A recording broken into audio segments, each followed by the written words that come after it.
मैं मंदिर के बाहर खड़ा था। हाथ जुड़े नहीं थे, आंखों में आंसू भी नहीं थे। बस दिल में एक सवाल था कि अगर भगवान सच में होते हैं तो मेरी ज़िंदगी इतनी बिखरी हुई क्यों है। मैं मेहनत भी कर रहा हूँ, सही भी चल रहा हूँ, फिर भी हर चीज़ मुझसे क्यों छीनती जा रही है। और उसी दिन जब मैंने भगवान से ये सवाल किया, ज़िंदगी ने ऐसा जवाब दिया जिसने मेरी सोच हमेशा के लिए बदल दी। अगर आप भी ज़िंदगी में हार मानने की बजाय उड़ान भरना चाहते हैं तो आप सुन रहे हैं उड़ान स्टोरीज, जहां कहानियां सिर्फ सुनी नहीं जाती, दिल तक उतरती हैं। कभी भगवान से नाराज नहीं था।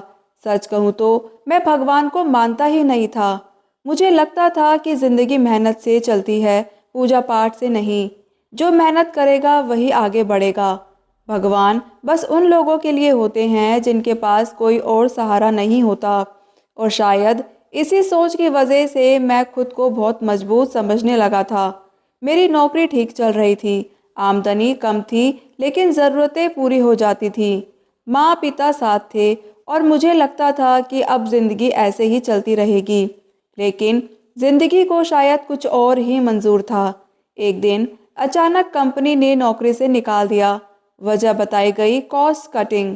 मैंने खुद को समझाया कि नई नौकरी मिल जाएगी, लेकिन महीने बीतते गए, घर का खर्चा चलाना मुश्किल होने लगा। पिता की तबीयत बिगड़ने लगी, दवाइयों का खर्च बढ़ता गया। माँ हर रात चुपचाप पूजा के सामने बैठती रहती थी और मैं खुद को मजबूत दिखाने के लिए मुस्कुराता रहता था, लेकिन अंदर से मैं रोज टूट रहा था। फिर एक दिन पिता चले गए।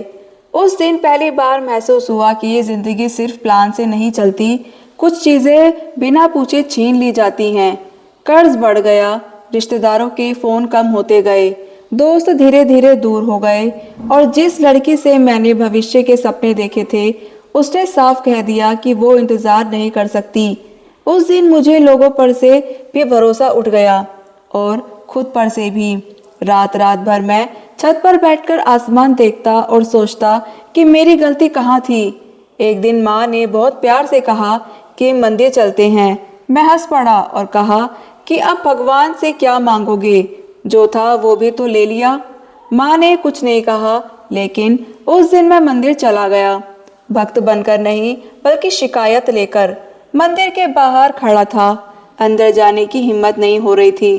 तभी मेरी नज़र एक छोटे से बच्चे पर पड़ी जो मंदिर की सीढ़ियां साफ कर रहा था। उसके कपड़े फटे थे, पाँव नंगे थे, धूप तेज थी। मैंने उससे पूछा कि स्कूल नहीं जाते। उसने मुस्कुराकर कहा कि रात में जाता हूँ। मैंने हैरानी से पूछा कि दिन में क्यों नहीं। उसने बहुत शांति से कहा कि माँ बीमार रहती है, इसलिए दिन में काम करना पड़ता है।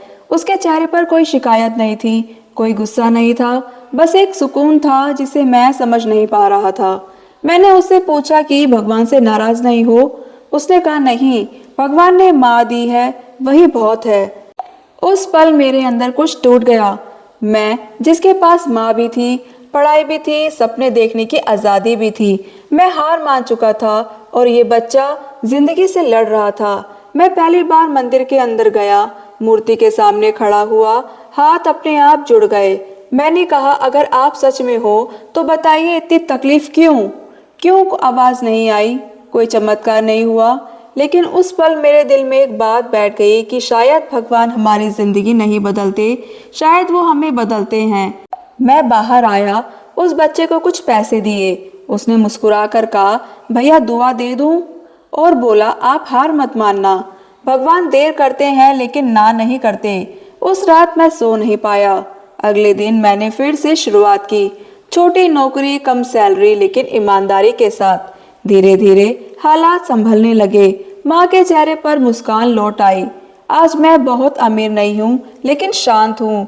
और अब जब भी जिंदगी भारी लगती है, मैं भगवान से सवाल नहीं करता, बस खुद से पूछता हूँ कि क्या मैं अब भी कोशिश कर रहा हूँ। तो दोस्तों, कैसी लगी आपको मेरी आज की ये कहानी? अगर पसंद आई हो तो मेरे चैनल को लाइक, शेयर और सब्सक्राइब ज़रूर करें। मिलते हैं अपनी अगली मोटिवेशनल स्टोरी के साथ। धन्यवाद।